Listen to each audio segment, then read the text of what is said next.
Esse vídeo é a introdução do terceiro tema do nosso curso, Teoria Formal da Oração.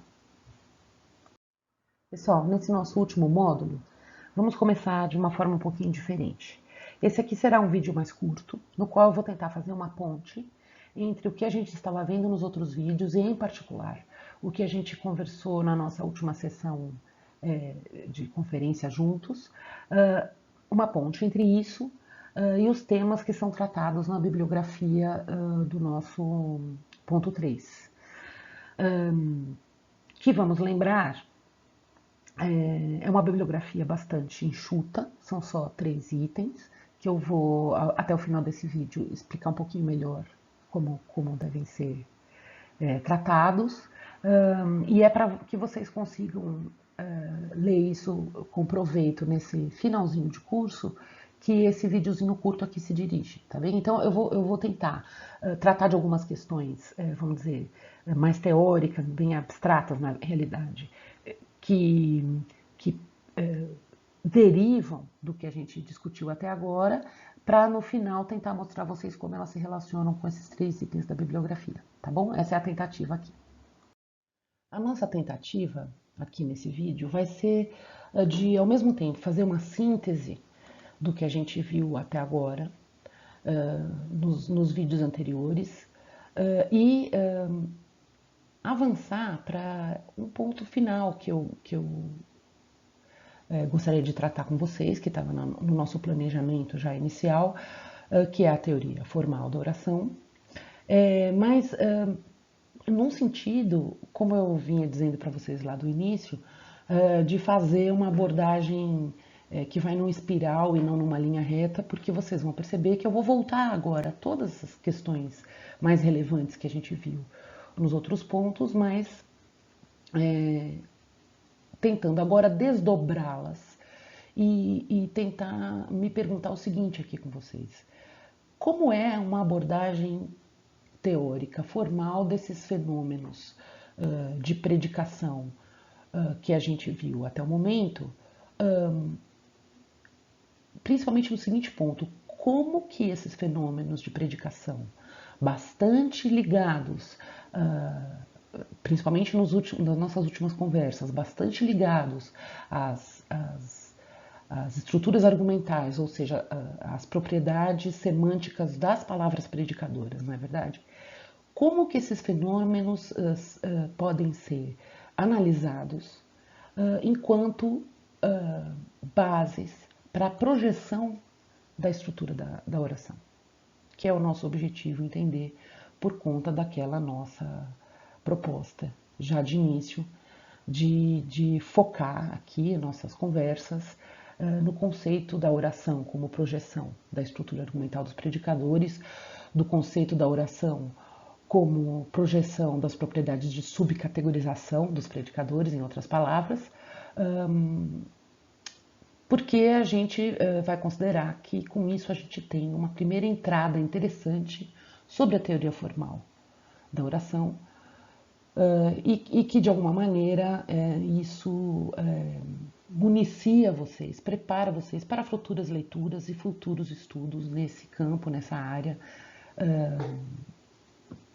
conforme a necessidade, a curiosidade científica de cada um. Então, o meu objetivo com essa finalização aqui do nosso material mais que nada, é fazer essa síntese para que vocês estejam preparados para enfrentar essa bibliografia, não só agora, mas em um tempo futuro que vocês achem isso relevante nas suas investigações.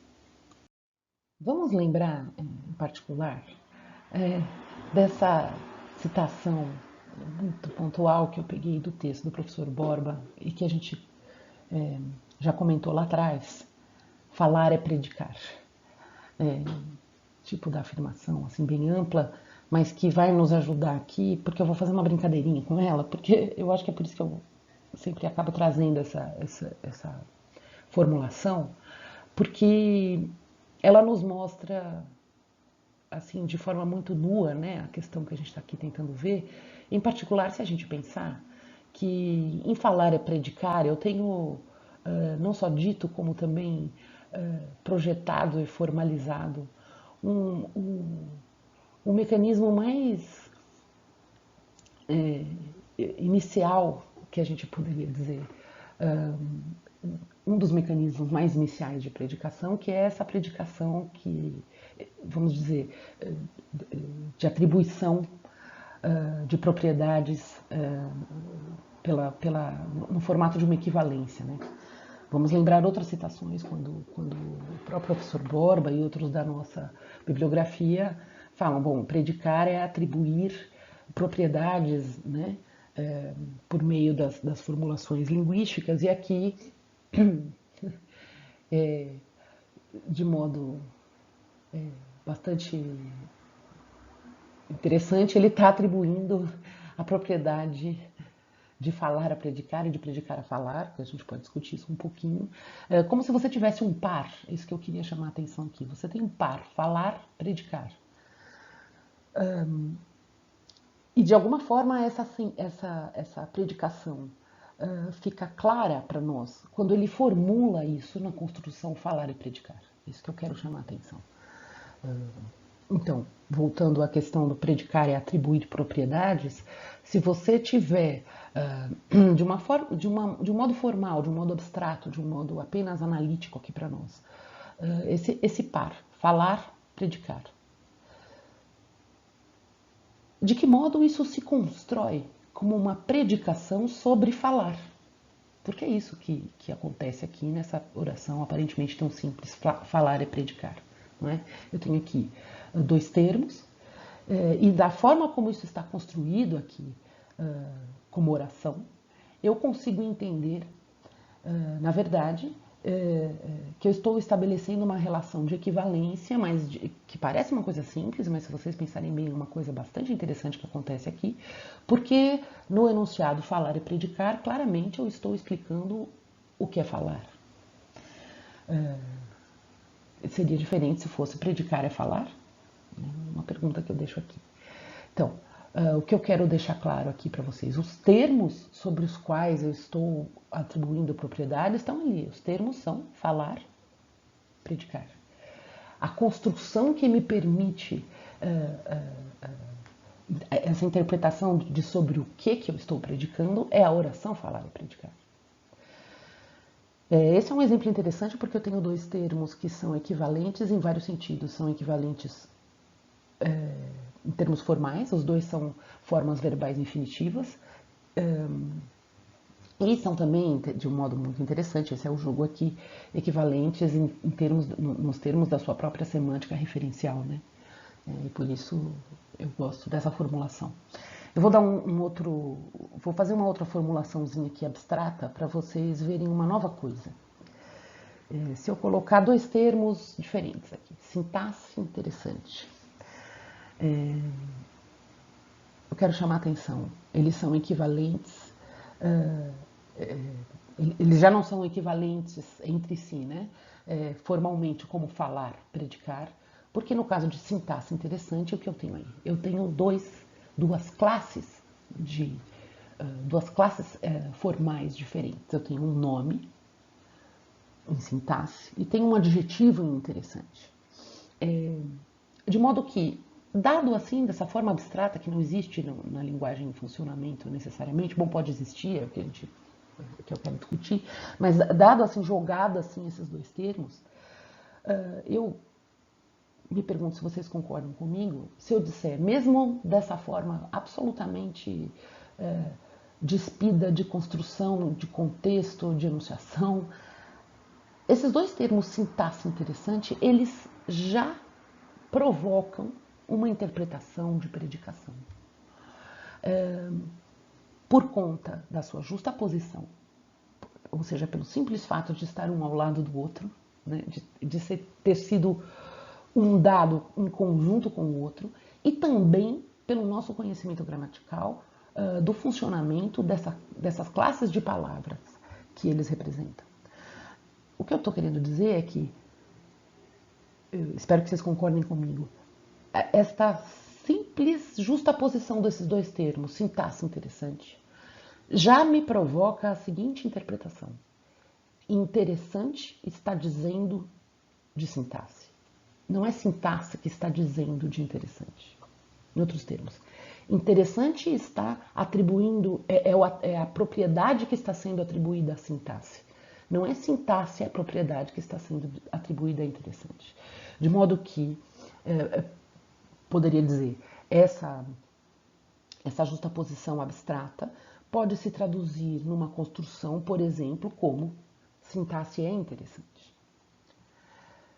Então veja que eu tentei fazer uma coisa semelhante, o mesmo tipo de predicação do primeiro exemplo, que é uma predicação muito especial, muito particular, que é essa predicação atributiva que se dá com a interferência, com a participação dessa forma verbal extremamente interessante, que é o verbo ser, que é o verbo também chamado de verbo de cópula, verbo de ligação, tem diversas nomenclaturas que eu vou tratar mais para frente, mas que aqui, vamos aqui para os nossos objetivos nesse momento, dizer, ele está ligando, tá vendo? Porque que a nomenclatura verbo de ligação é interessante, ele está nos permitindo construir como oração essa predicação entre sintaxe e interessante, que eu sugeri a vocês já está como se fosse sugerida pela mera justaposição desses dois termos num abstrato que eu estou inventando aqui só para nossa análise.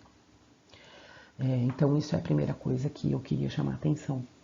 É interessante a comparação desse conjunto de abstratos, né? Falar, predicar de um lado e sintaxe interessante de outro, porque você já vê uma coisa, que a forma, a classe formal dos termos que a gente pode jogar nesse abstrato para sugerir as predicações já é em si um fator importante ao determinar não só as construções que a gente possa projetar, mas também a direção de predicação.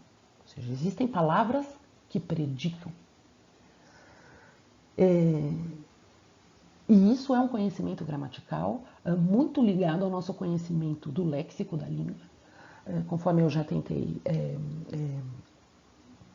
chamar a atenção de vocês aqui várias vezes. Nós, até esse ponto, salientamos muito o papel de um tipo de palavra predicadora, que é central, que são os verbos predicadores. Veja, em falar é predicar e sintaxe interessante, eu não estou diante de uma predicação verbal.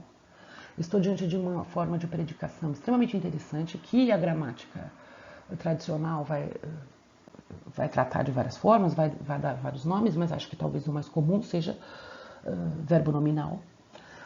Em falar é predicar eu tenho um caso complexo ao qual eu volto, e em sintaxe é interessante eu tenho um caso no qual claramente, e aquela justaposição abstrata que eu propus, sintaxe interessante, estava aqui para ilustrar um pouco isso, eu tenho claramente uma predicação nucleada, provocada pelo adjetivo interessante. Então eu vou dizer aqui que a palavra predicadora é interessante. O que eu quero dizer? A palavra predicadora é interessante. É aquilo que eu disse em outras palavras logo anteriormente. Esta mera justaposição aqui colocada no abstrato já motiva, já faz surgir na interpretação de um falante da língua portuguesa que interessante é a propriedade que está sendo atribuída. Interessante está, em termos agora formais, aos quais a gente quer se aproximar, interessante está selecionando sintaxe, e não sintaxe está selecionando interessante. Vou dar aqui um último exemplo nessa mesma toada, tentando salientar a diferença da predicação verbal com relação a essas anteriores. É a predicação verbal que a gente viu mais, né? Então, vou sugerir aqui um outro conjunto abstrato para a gente motivar uma predicação. Aqui uma tríade. Gostar, eu, sintaxe. Veja, entendam isso não é uma construção, isso não é nada. Isso é aqui alguma coisa jogada num vazio só para a gente fazer uma análise aqui formal, muito incipiente, inicial. Ora, eu sugeriria a vocês que, para um falante da língua portuguesa, ao se deparar numa análise abstrata com esta tríade, A interpretação primordial que é motivada, não sei se vocês concordam comigo, mas eu diria isso. A predicação primordial que é motivada é uma relação entre eu e sintaxe selecionada por gostar, certo? Então, em primeiro lugar, ao olhar essa tríade, eu escolho, como falante da língua portuguesa, a palavra gostar como a palavra predicadora. O que eu quero dizer com isso? Então, voltamos ao que eu estava dizendo sobre sintaxe interessante. Gostar é a palavra que está selecionando as demais, é o núcleo dessa predicação que eu estou tentando formar aqui no abstrato. De modo que a relação semântica, né, que está se estabelecendo é de ter gosto por, né, que é o significado referencial, o sentido referencial de gostar. E este ter gosto por vai envolver dois termos, eu e sintaxe. Novamente, pelo meu conhecimento da semântica referencial como falante da língua portuguesa, eu sugiro a vocês que a relação mais evidente que eu vejo aí é que esse ter gosto por passe de eu para sintaxe. Ou seja, eu sugeriria a vocês que a minha interpretação inicial dessa predicação é uma relação de ter gosto por, que parte de eu e tem como objeto sintaxe. Ou seja, em palavras muito mais simples, a construção que me parece mais imediatamente ligada a essa tríade de termos que eu soltei no abstrato é eu gosto de sintaxe. Agora vejam que coisa curiosa. Aconteceram várias coisas muito interessantes quando eu fiz essa construção a partir dessa tríade abstrata, coisas bem mais visíveis, e talvez por isso mais interessantes do que o que aconteceu quando eu construí falar é predicar e sintaxe é interessante. Não só eu lidei de uma forma diferente, vamos dizer assim, combinei de uma forma um pouco mais elaborada do que a mera justaposição para formar essa predicação, como eu fiz mudanças formais importantes. A primeira e talvez menos interessante é aquilo que a gente na verdade viu um pouquinho no último vídeo do ponto anterior. O que é esse D aí, né? Eu gosto de sintaxe, de onde que surgiu esse D? Ora, como a gente já viu, ele surge das propriedades de subcategorização categorial do verbo gostar, porque nós, como falantes da língua portuguesa, sabemos que é assim que esse verbo constrói o seu argumento interno. Né? Discutimos isso um pouquinho e eu até prometi que eu ia falar mais disso, mas de propósito eu escolhi esse verbo para a gente ver o seguinte. Nesta passagem aqui teórica, analítica, né, entre a mera justaposição de termos que predicam e sua construção como uma oração, operam propriedades que a gente poderia chamar aqui de puramente formais. Ou seja, existem etapas, existem passos da construção, ou seja, passos da projeção da oração, que não estão diretamente ligadas à semântica da predicação, mas sim diretamente ligadas a propriedades formais dos predicadores. Se vocês se lembram, no último vídeo a gente deu destaque ao fato de que na predicação e em seguida na projeção das orações operam as propriedades de categorização semântica e as propriedades de categorização formal dos predicadores. Então, isso está ilustrado aí por essa necessidade de eu construir eu gosto de sintaxe. Mas não é só isso, acontece uma segunda coisa extremamente interessante, que separa, né, de modo muito visível esse terceiro grupo de termos dos anteriores, que é eu mudei a forma do predicador. Né? Gostar, eu sintaxe, virou eu gosto de sintaxe. Ou seja, claramente aconteceu alguma coisa aí que é de natureza formal, que é eu mudei a forma da palavra predicadora. E eu mudei por quê? Eu mudei para que a relação entre aquele termo do qual parte o ter gosto e a palavra predicadora.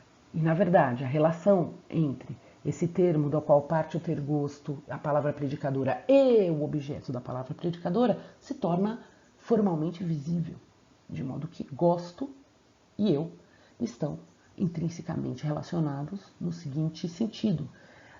Quando eu ponho essa forma de primeira pessoa singular na palavra predicadora, eu estou dizendo que ela está relacionada de modo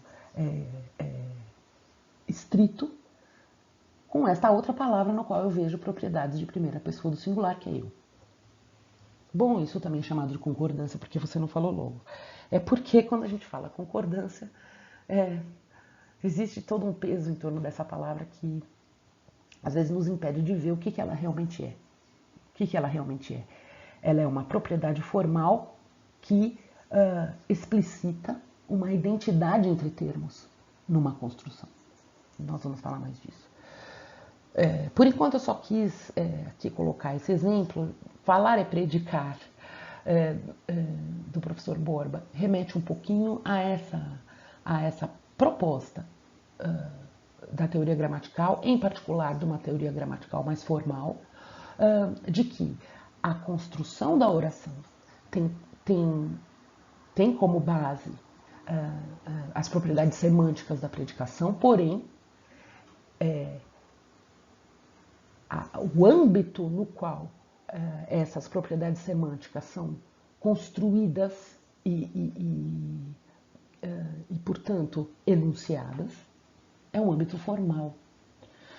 Porque o que a teoria formal vai dizer é: existem regras que vão operar para que a predicação que está, vamos dizer assim, não é perfeito dizer assim, mas vou fazer essa tentativa. A predicação que está em potência nas palavras predicadoras, e nesse abstrato que eu fiz, está em potência nas palavras predicadoras e nos termos que elas selecionam, essa predicação em potência se constrói num enunciado nesse âmbito formal. Eu vou parar agora de falar âmbito formal e vou falar neste domínio formal. Este domínio formal, no qual essa potência de predicação se constrói, se efetiva, é a sintaxe, é a oração. Né? Ou, em outros termos, a oração é o domínio sintático da predicação. Isso também foi alguma coisa que a gente mencionou, mas não explorou de modo aprofundado. Essa é a minha questão aqui. A oração é o domínio sintático da predicação, ou seja, ele é aquele domínio no qual as propriedades formais vão operar de modo que a predicação seja construída, aconteça, e não fique mais nesse abstrato que não existe, que eu coloquei ali. O que existe são os enunciados. Então, um pouco isso que eu quis mostrar aqui para vocês. Bom, por outro lado, eu já estou ouvindo alguém me dizer assim: professora, esses seus exemplos, francamente, eu discordo. Eu, aliás, acho que sintaxe não é interessante. E, aliás, eu não gosto de sintaxe.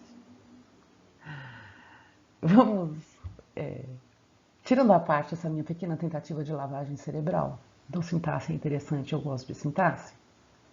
Não é interessante? Isso aqui? O que aconteceu aqui? Porque eu mudei inteiramente esse enunciado. De sintaxe é interessante para sintaxe não é interessante. E o outro de eu gosto de sintaxe para eu não gosto de sintaxe. Sob diversos pontos de vista. A diferença é radical, certo? Em termos de valor de verdade, é o oposto. Em termos formais, aconteceu uma coisa importante aqui. De onde surgiu essa palavrinha, esse termozinho, essa partícula, esse objeto interessantíssimo que é a palavra não, que é a negação, né? Modulou de forma inteiramente diferente a semântica e as propriedades desse enunciado. Concordo com vocês? Concordo inteiramente. Vocês perceberam que até agora eu não tinha dado exemplos com negação? Evitei a negação, neguei a negação. Porque agora é que eu me sinto mais à vontade de chamar a atenção de vocês para o seguinte fato: percebam Que interessante. A negação, em português, é representada de modo primordial pela participação desta palavrinha não nos enunciados. É uma propriedade com poderes imensos, né? Com poderes imensos quanto à semântica dos enunciados, quanto ao próprio valor de verdade dos enunciados. A gente dirá quanto às propriedades da asserção. Entretanto, agora eu acho que vocês compreenderam isso de modo muito tranquilo, a negação ou afirmação não são elementos envolvidos naquele domínio de predicação inicial, aquele domínio que então eu chamei até agora de um domínio que pode ser até colocado naquele abstrato de justaposições, como sintaxe interessante, gostar, eu, sintaxe. Não é neste domínio que está envolvida a propriedade da asserção, de negação ou afirmação. Em outros termos, não. É uma forma que não é nem uma palavra predicadora, como interessante, como gostar, e nem uma palavra predicada, ou seja, um argumento, como sintaxe, eu, e sintaxe de novo, na segundo exemplo. E isso nos coloca uma questão. Se nós estamos fazendo uma teoria formal, como é que nós vamos explicar algo como a negação? Eu vou propor aqui a vocês que a negação, com toda a carga semântica fundamental que ela carrega, ela participa da construção de uma forma diferente da forma pela qual participam da construção as palavras predicadoras e as palavras predicadas ou argumentos. É bem esse tipo de questão que está nos faltando aqui estudar e perceber, e que já está na bibliografia que vocês estão lendo sobre as propriedades formais da construção. Então, essa nova formulação aqui do nosso exemplo, talvez mais próxima da realidade da maioria das pessoas, sintaxe não é interessante e eu não gosto de sintaxe, veio aqui não só para fazer um ajuste com o universo de verdade, mas também para nos mostrar algo que é importante e que eu preciso ressaltar quanto ao conteúdo que a gente trabalhou até agora. Falar é predicar, mas nem tudo em torno da predicação pode ser resumido à estrutura argumental dos predicadores. Vamos ver isso mais um pouquinho a seguir. Alguém também poderia dizer, professora, gostar eu sintaxe é fácil, porque, de fato, pelo nosso conhecimento da semântica desses termos envolvidos, como eu mesma salientei, tem uma interpretação inicial muito clara, porque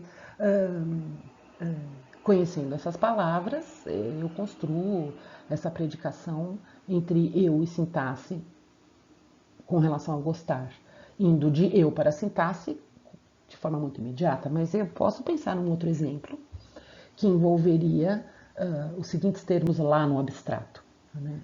Amar menino, menina. Nós já tratamos desse caso, né? Quando eu dei aqueles exemplos do latim lá atrás. Veja, o que eu quero dizer aqui? Eu tenho aqui uma coisa que é identificada claramente e outra coisa que não é. A primeira coisa identificada claramente, só nesse abstrato, nessa tríade abstrata, é que a palavra predicadora é amar e as palavras predicadas, os argumentos, são menino e menina. Mas acaba aí o óbvio. Por quê? Essa tríade do abstrato aqui proposta tanto pode estar na base, ou seja, na base abstrata, né? Tanto pode ser a predicação potencial de uma construção como o menino ama a menina, como pode ser a predicação potencial de uma construção como a menina ama o menino. Em primeiro lugar, é isso que eu estou tentando comparar com a questão de gostar de sintaxe, porque pela semântica referencial dos termos envolvidos, menino de um lado e menina de outro são, ao mesmo tempo, bons candidatos semânticos, né? A quem experimenta amar, como são bons candidatos semânticos a quem é objeto de amar. Porque tem semânticas referenciais exatamente equivalentes. Por exemplo, tem ambos o traço de animacidade, na verdade, o traço de humano, mais humano. Então, assim, em termos semânticos referenciais, em termos pragmáticos, nada diferencia os dois no abstrato. Então, é evidente que essas construções são ambas possíveis a partir desta mesma tríade abstrata. E aquilo que a gente vai dizer para nossos propósitos de análise é que isso não é em si nenhum problema, porque essa tríade abstrata não existe, ela é só um passo para a minha análise. Então eu posso dizer que isso é tanto o conjunto que antecede ou que no abstrato está na base, né, de uma como da outra construção. O importante agora a gente vê aqui nesse caso é que, para além do eu gosto de sintaxe, eu tenho aqui evidenciado um segundo mecanismo, segundo na minha apresentação, porém um mecanismo primordial, um mecanismo formal, desculpe, primordial na formação das predicações numa língua como o português, que é a ordem que os termos tomam nesse domínio, então, sintático da predicação, que é a oração. Nós já falamos disso, eu sei. Tudo que a gente está falando aqui, a gente já falou, né? Mas aqui eu quero chamar a atenção. Vejam como a ordem é um elemento formal que opera, isso que eu quero sugerir, já no domínio sintático da predicação e tem uma relação estreita, uma relação profunda, uma relação importantíssima com a interpretação das predicações. No caso aqui de um verbo como amar, numa predicação como essa que eu sugeri aqui, você pode até dizer assim, tem uma relação profunda com a direcionalidade, né, do que está sendo predicado. De modo que um menino ama a menina e de um lado e a menina ama o menino do outro, eu tenho o mesmo, vamos dizer assim, a mesma estrutura abstrata do evento. O evento é sentir amor por, ou seja, o amor é experimentado por um dos termos e tem como objeto o outro termo, né? Mas o que muda nesses dois enunciados é a direção desse experimentar e ser objeto de amor. De modo que o menino ama a menina, o menino experimenta amor e a menina é objeto do amor, e reversamente ali, na menina ama o menino, a menina experimenta amor e o menino é objeto de amor. Já vimos isso, mas aqui eu estou querendo salientar que vamos dizer assim, os diferentes níveis em que operam todos esses mecanismos que nos permitem interpretar esses mecanismos de construção que têm essas consequências interpretativas importantes. Ou seja, quero salientar que as propriedades da semântica referencial são dadas pelos termos, né? Amar, saber o que é amar, como a gente já salientou, não é apenas saber a sua semântica referencial, que são sentimentos de uma tal natureza, mas é também saber a gramática dessa predicação, né? Que ela envolve dois termos e tudo isso que a gente já falou. Ou seja, qual é a valência dessa palavra predicadora amar, no caso o verbo amar. Então isso é um domínio no qual as propriedades de predicação se constroem. Um segundo domínio, que é o que eu estou salientando aqui, é o domínio formal, que é a oração, e a gente está vendo aqui bem explicitado nesse exemplo, que numa língua como o português, a ordem é um mecanismo formal muito essencial nessa construção sintática das predicações, na projeção das propriedades de subcategorização dos predicadores. Como a gente já falou antes, mas eu não vou voltar a isso aqui nesse momento, notem, isto primordial no português, mas não é assim em todas as línguas, né? Justamente foi para isso que eu escolhi esse exemplo lá atrás, porque eu dei os equivalentes latinos, nos quais você tem outros mecanismos formais que estão na base da construção da predicação no seu domínio sintático, que é a oração, e que nós não temos em português, que são mudanças na forma de cada um dos sintagmas. Então, por exemplo, em latim, no primeiro caso, o menino estaria no nominativo e a menina no acusativo, e no segundo caso, o contrário. Nós não temos esse mecanismo morfossintático aparente numa língua como o português, quando a gente está falando de sintagmas nominais. Já vimos isso.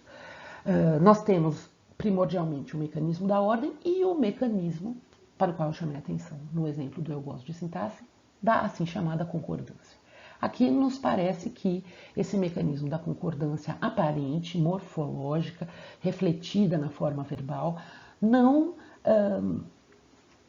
é alguma coisa do qual a gente possa falar nada de interessante, porque justamente os dois termos envolvidos na predicação como argumentos, menino e menina, não só tem aquela equivalência semântica da qual eu falei, ou seja, são ambos mais animados, mais humanos, como tem uma equivalência gramatical, porque os dois são termos ao qual eu estou associando aqui as propriedades de serem terceiras pessoas e singulares. Portanto, eles estão sim concordando com o verbo amar, mas fica uma coisa vácua, porque os dois têm a mesma pessoa verbal. Bom, então, eu fiz aqui, tentei fazer aqui um quadrante. De um lado eu tenho uma predicação na qual a direcionalidade, vamos dizer assim, a transitividade de amar vai do menino para a menina, e do outro lado uma direcionalidade na qual a predicação vai da menina para o menino. E eu quero sugerir a vocês que essas duas construções básicas sigam aqui como nosso paradigma. Lembrem que lá no comecinho das nossas conversas, dos nossos vídeos, eu falei da importância da gente entender o que significa uma construção básica, né? Quer dizer, é aquela forma oracional muito imediatamente analisável, né? A partir de um predicador verbal, no qual eu tenho uma transitividade bem simples de analisar, por exemplo, aqui dois termos, e que está na sua forma básica, ou seja, na sua ordem básica. Agora eu vou acrescentar afirmativa, né? E fica tudo muito fácil. Quando as coisas começam a complicar é quando eu saio da ordem básica e do afirmativo. Então, por exemplo, assim como a gente fez com a sintaxe e eu posso dizer não. O menino não ama a menina. E não, a menina não ama o menino. Bom, o que eu fiz aí? Eu fiz a mesma coisa que eu tinha feito anteriormente. Eu tenho aqui um enunciado profundamente diferente no sentido da semântica da enunciação e do valor de verdade, e também formal, porém o que eu quero chamar a atenção mais uma vez eu tenho a mesma estrutura argumental. Ou seja, o que aconteceu quando eu construí esse enunciado com a negação foi alguma coisa de muito importante, mas não é alguma coisa que remeta a uma diferente estrutura argumental. É alguma outra coisa. E eu poderia acrescentar que o mesmo acontece se eu comparar outras construções, de um lado, ligadas à construção básica que eu propus, o menino ama a menina, e de outro, a construção básica, a menina ama o menino, que seriam, por exemplo, uma construção passiva, como a menina é amada pelo menino. Ora, novamente, aqui tem muita alteração. Tem alguma coisa de muito diferente sobre vários aspectos, mas ressalto novamente, não da perspectiva da estrutura argumental. A estrutura argumental de a menina é amada pelo menino é exatamente a mesma do menino ama a menina, que também é exatamente a mesma de o menino não ama a menina. Com isso, eu não estou dizendo que a negação não é alguma coisa importante e nem que uma forma passiva não é uma coisa importante. Muito ao contrário, são propriedades extremamente importantes para a gente entender numa teoria gramatical, mas vejam, é isso que eu quero chamar a atenção. São propriedades do domínio sintático da predicação. Não são propriedades daquele domínio em que a predicação opera, como diz a nossa bibliografia, no domínio lexical, ou seja, as propriedades dos próprios termos envolvidos. Eu tenho aí alguma coisa que remete a construções, que remete a elementos formais,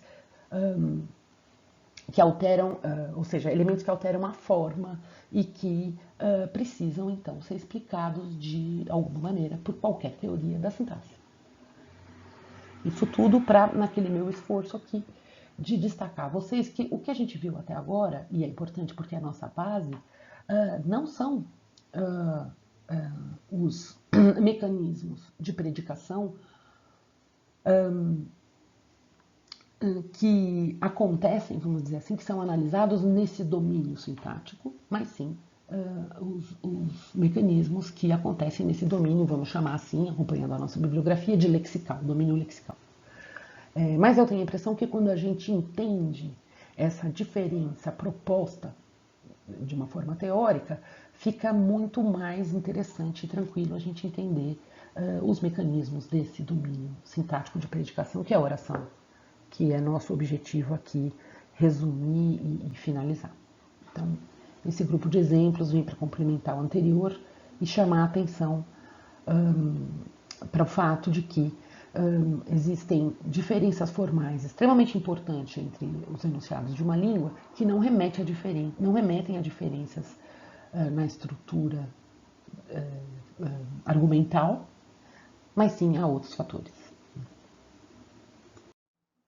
Diante dessas questões bastante iniciais, dessas questões de base que eu sugiro aqui como norte, né, para a gente entender a formação de uma teoria formal da oração, eu gostaria de sugerir a vocês que a bibliografia que vocês têm disponível para leitura reflete três grandes, vamos dizer assim, perguntas, né, três grandes pontos das investigações formais sobre a estrutura da oração. O primeiro deles, eu acho que fica bem claro dos exemplos com as predicações verbais que a gente viu até aqui, que é a questão básica. Tudo bem, diante das propriedades semânticas dos predicadores verbais, principalmente, que fatores formais operam, são mobilizados na projeção dessa, ou seja, na projeção sintática, né, na projeção dessas propriedades categoriais dos predicadores, e como, diante, em particular, né, diante dos predicadores que envolvem a transitividade, ou seja, construções nas quais mais de um argumento está envolvido, como que eu estabeleço essas relações gramaticais relativas? Né? Por exemplo, no caso do menino e a menina, a gente viu que há uma relação, relação relativa é bom, né, gente? Eu quero dizer o seguinte, uma propriedade que nos permite interpretar um em relação ao outro, né? Coisa que é mais complexa e interessante do que quando eu estou diante de um predicado monoargumental, né? Que eu só tenho um argumento, então essa questão não se coloca. Mas quando eu tenho mais de um argumento, que marcas formais vão projetar cada argumento vamos dizer assim, com uma qualidade hierárquica diferente com relação aos demais. Então, veja, nós já falamos um pouquinho disso também lá no início do curso. Quando a gente está falando nas formas sintáticas, as propriedades hierárquicas, ou seja, a maior relevância formal de uns com relação aos outros é muito importante, porque a gente pode dizer que é esse contraste que nos permite a interpretação nos casos, por exemplo, em que você tem mais de um argumento, ou seja, no caso em que você tem elementos que precisam entrar em relação. Este campo das perguntas de uma teoria da sintaxe é extremamente importante e é o que está na base de várias peças da nossa bibliografia que vão discutir a questão da hierarquia temática, né? E a gente vai falar mais disso em seguida, mas só queria destacar. Essa é a primeira questão que eu destaco aqui, porque a gente pode dizer assim, que a questão da hierarquia temática, ela é como se fosse o elemento que constrói a ponte entre as propriedades semânticas dos predicadores e a sua projeção sintática, porque eles vão se projetar numa hierarquia. Vocês estão percebendo que eu estou remetendo à seguinte hierarquia principal. Alguns argumentos vão ser projetados como sujeitos e outros não. Eu acho que a diferença principal é essa. Alguns são sujeitos e outros não. Outros são outras coisas, né? São argumentos internos. Então, essa questão aqui é importante da gente tratar. Quer dizer, sujeito, como a gente já sugeriu naquele vídeo anterior em que a gente tentava fazer uma relação com a nomenclatura gramatical tradicional, né? Para nós, em teoria formal, sujeito é uma posição mais relevante que as demais na projeção da oração. O que isso tem a ver com a estrutura argumental e por que a hierarquia é temática? Porque é uma hierarquia entre os papéis temáticos. Ora, tem tudo a ver. Porque a depender das propriedades, a depender do predicador, né, verbal e das suas propriedades semânticas de predicação, diferentes perfis semânticos dos argumentos, ou seja, diferentes papéis temáticos, vão precisar, se vocês quiserem, talvez, precisar ocupar essa posição de destaque sintático, formal, que é o sujeito. Então, esse é um primeiro campo de assuntos extremamente importante. Como que se dá a projeção dos argumentos? Ora, se dá através de uma hierarquia formal. Para entender esse ponto, é fundamental que a gente tenha muito claro uma teoria do constituinte sintático, né? Não é a mesma coisa, mas é fortemente relacionado. Quer dizer, a gente precisa entender, a gente precisa ter uma proposta, uma teoria de como as orações se organizam em constituintes, né, nos constituintes sintáticos, aqui relevantes para nós, que são os constituintes maiores, ou seja, não estou falando da constituição, por exemplo, não estou falando particularmente da constituição interna de um sintagma nominal, apesar que isso está relacionado, mas eu estou falando da constituição da oração no sentido de como que os sintagmas nominais, cada um com sua estrutura interna, formam esse constituinte maior que é a oração. Então, esse é um primeiro ponto importante, é um primeiro campo importante das leituras e que, na verdade, é um ponto central do primeiro texto que eu pedi para vocês lerem sobre teoria formal, mas eu volto a isso em seguida. Um segundo ponto que vocês vão ver como muito relevante na bibliografia e que talvez, é um ponto que é assim, o coração das preocupações de uma teoria formal, como por exemplo a teoria gerativa, quando a gente está falando na projeção sintática da oração, em particular quando a gente está com essa preocupação, né, da interpretação da estrutura argumental, é a questão do caso. E aqui a gente precisa entender que na nossa bibliografia sobre teoria formal, caso está sendo usado, essa palavra, esse termo técnico, num sentido muito mais amplo, porque mais abstrato, mais teórico, do que talvez vocês tenham se acostumado a usar a palavra caso, quando estavam falando do caso morfológico, que algumas línguas apresentam, caso que como acontece tipicamente no latim, que é uma língua que todos nós temos assim algum conhecimento. Não, nós aqui estamos usando o caso no sentido teórico de aquelas propriedades formais que possibilitam a interpretação das estruturas argumentais. Isso é uma forma de dizer. Outra forma de dizer que eu acho até melhor é aquelas propriedades formais que constroem a estrutura argumental na oração. Porque eu acho que fica mais interessante falar dessa segunda forma, porque não existe a estrutura argumental no abstrato, ela só existe construída, né? Então a gente pode dizer que o caso são as propriedades formais da construção da estrutura argumental na oração. Então, esse é um segundo grupo de perguntas importantes. Um terceiro grupo, que talvez devesse ser colocado numa posição diferente, de destaque, talvez, em relação aos dois anteriores, é uma pergunta que, na verdade, está subsumida nas duas anteriores, que é: de que maneira esses diferentes domínios de predicação, como eu estou tratando aqui, de que maneira eles se relacionam na língua, em funcionamento e na teoria? Que domínios eu estou falando? A gente ficou falando, tem o domínio sintático da predicação, domínio lexical, domínio do discurso. Bem, se eu estou fazendo uma teoria gramatical, uma teoria sobre como se dá a predicação, eu preciso ter clareza, eu preciso ter uma hipótese de como que isso se relaciona. São instâncias separadas na minha forma de analisar a língua, o quanto elas são separadas, o quanto elas são juntas, e aí o que a gente vai ter é uma grande diferença entre linhas teóricas, né? Não há uma resposta única para isso. Diferentes teorias da sintaxe vão abordar esse último ponto de maneira muito diferente. Então, na verdade, eu proporia a vocês que esses são os 3 pontos, vamos dizer, candentes, né, para a gente entender como se formulam as teorias sintáticas.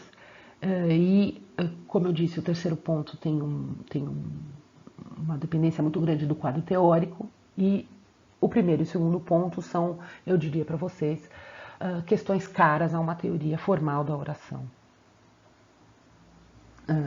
que é a que está sendo sugerida na bibliografia que vocês têm que ler para esse último ponto.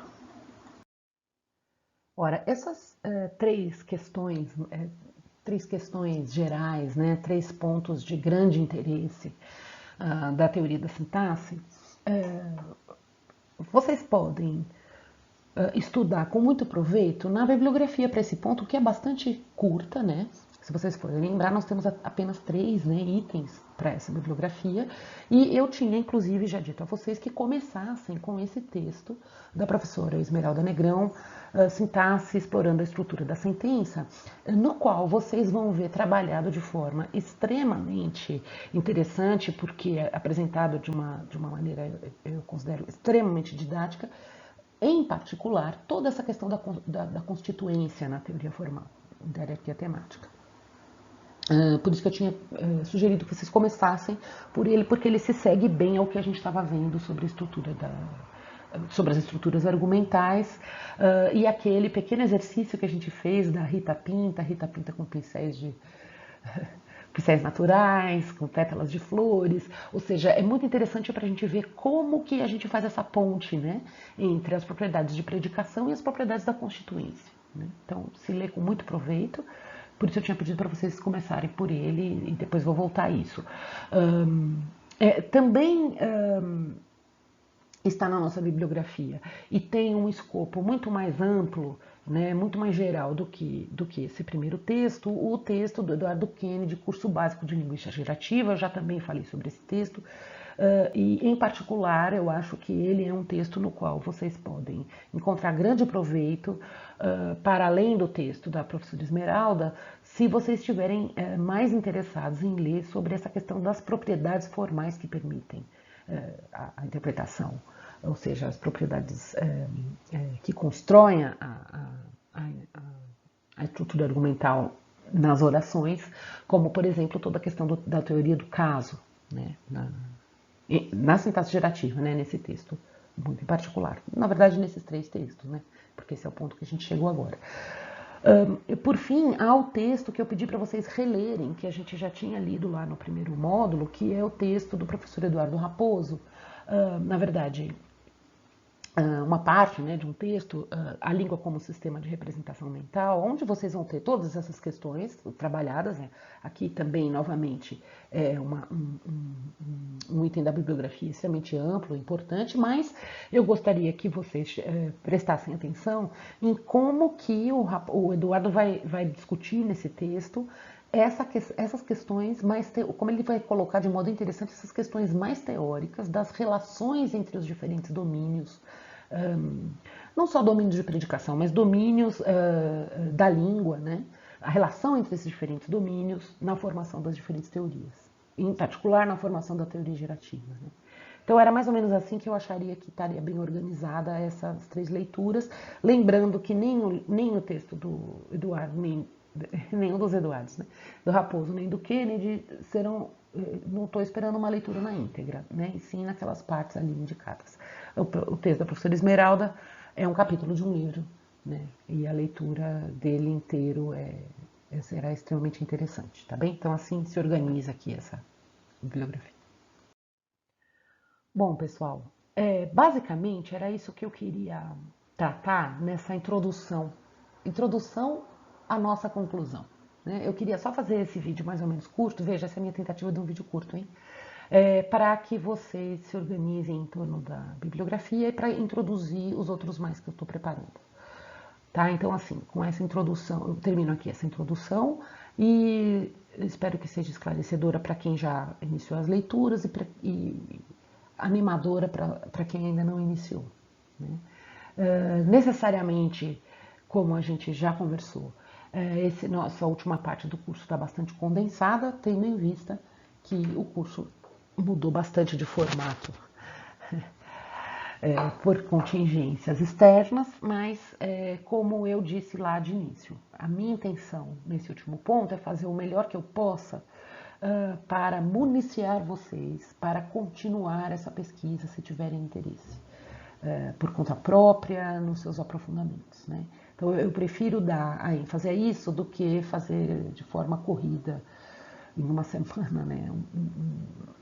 Um curso de gramática formal. Não é essa a minha intenção. Minha intenção é que vocês percebam a relação entre essas leituras finais, essas 3 leituras nesse momento, e o que a gente viu aí sim em profundidade até aqui, tá bem? Então, mas até aqui eu só fiz uma introdução para fazer uma relação entre as 2 coisas e logo enviarei um outro material, tá bem?